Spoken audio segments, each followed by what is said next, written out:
Hey everybody, welcome back to part 39 of Let's Play Realms of the Haunting. We just got a few more mirrors to smash, and then we're on to probably one of the hardest puzzles in the game. I have to admit, I'm not really a huge fan of puzzles in themselves. I play adventure games mostly because I like the stories in them. They tend to be a lot more story-driven than pretty much all other games that I can think of. At least back in the day anyway. These days you start to be able to get decent stories in a game. For instance, I recently finished playing through BioShock. I have to say, that's probably... I think the last game I really enjoyed before that would have been Oblivion, which was, I think, a few years ago. I can't even remember now. But that's it. We're done in here, I think.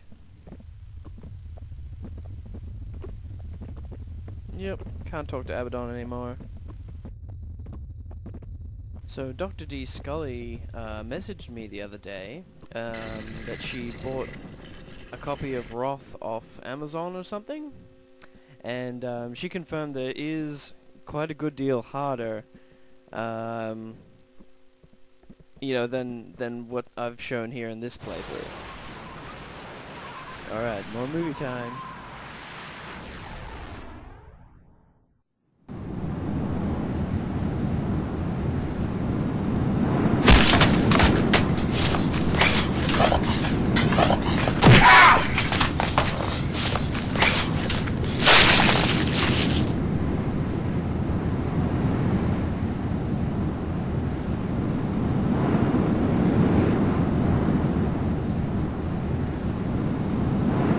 A job to do, Adam.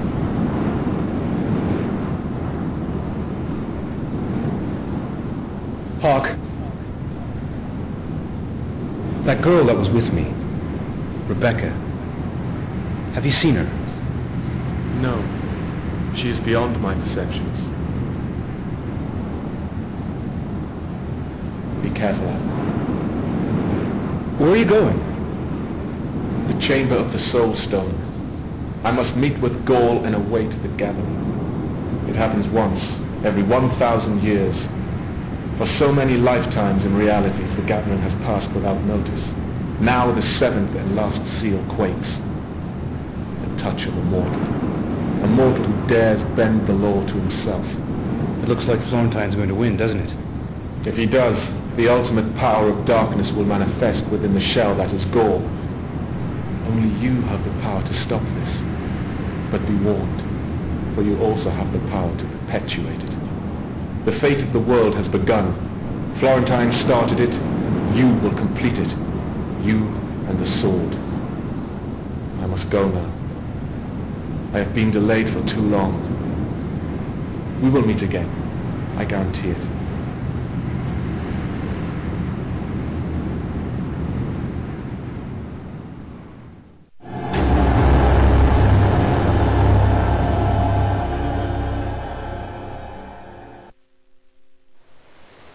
I have no idea why they make you walk through this place, like, after every sort of level of show.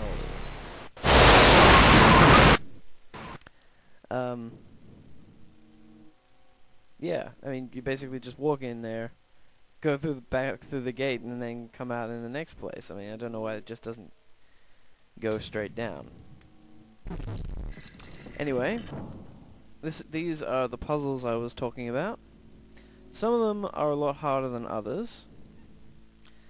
This one's the shooting mirror puzzle. Basically, if you step on any of these little raised platform things, the mirrors will shoot you. So what you have to do is you go around, you find the mirrors that aren't protected by force fields, and you smash them. So once you've smashed one of the mirrors, the force field that's protecting the next one in the sequence will go down, and then you can go and smash that one. This is probably one of the easiest puzzles in this area in terms of figuring out what you actually have to do. And you basically just jump over across like I am here, over all the little light patches, so that you don't get shot. It's just really a matter of moving through this area without getting shot, because these things do a lot of damage.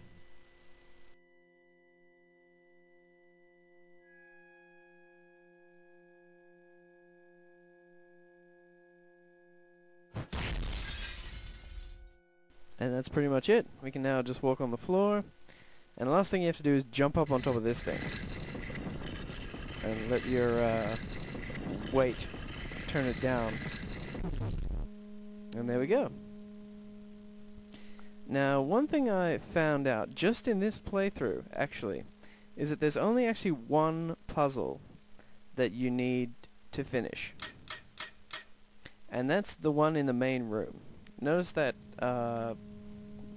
dial I just turned all the way down? It's part of the main room puzzle. And in the main room puzzle, basically what you have to do is you have to get all of those switches to the off position. And something I found is that you only actually have to do 4 of the puzzles. So you only have to do half of them in order to make that happen. Because each of the dials, as you turn them, affect other dials in the main room. By manipulating the 4 that you have done, you can turn off the 4 that you haven't done and skip some of the nastier puzzles. Now this is probably my favorite puzzle out of the bunch. And if you want to get past it straight away, you can just look at the settings that I'm using here. I'm just looking off my notes. But it's actually kind of fun just shooting stuff.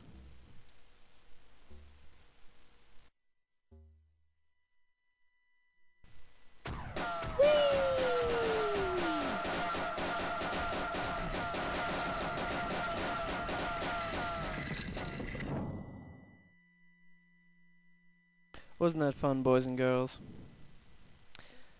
Anyway. So basically, if you just do the puzzles that I'm doing, in the order that I do them, then that should just finish up the main room puzzle. Also, when you click on the force field to open up the door to the puzzle, if you go in there and it's the wrong one, or one that you don't want to do, you don't have to do it, just because the door's opened up. You can just, you know, go until you find the right one. Okay, so this isn't so much as a puzzle, but it is kind of fun to do.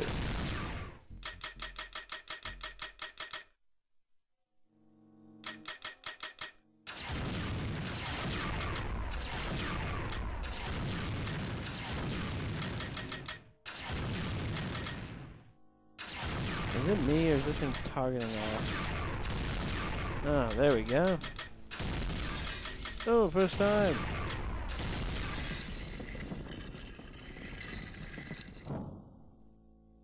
Okay, so there's just one more to do after this, and then we're home free.